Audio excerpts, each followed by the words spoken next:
Zdravím vás, King Kong Gorilla z Ústí nad Labem a chtěl bych se vyjádřit k včerejšímu zápasu, k hlavnímu. Jarda Kotlár a Leo Beránek. Poslouchej, Beránku, tady to je k tobě, ty kundo. Ty kundo, ty jsi kunda. Jsi seděl, Barákovi si dělal, víš proč? Protože tě tam frajeři nechtěli mlátit, protože jsi měl příjem a měli z tebe každý úterý chálku. Posloucháš mě? Chálku z tebe měli, ty kundo. A tady jdeš na Barákovýho, na střelce zase. Ty nejsi nic. Však ty jsi obyčejná žena, more. Nebej týho táty, co má. Nebej, dá mi takhle bohatýho tátu, to jsou střelec, brácho. Protože si platím úplně všechno, jenom abych byl něco.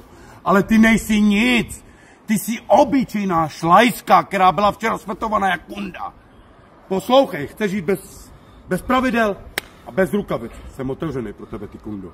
Ty kundo jedna. Na co si hraješ? Na Barákově. Pojď tady, já jsem taky Barákový v Ústí. Já jsem v Ústí Barákově a ty jsi v Praze, tak pojď dáme si to. Ty ženo jedna. A tímhle bych chtěl pozdravit organizaci Clash. Tomáše Lesiho, Tiberiuse. Moc vás prosím na kolenou.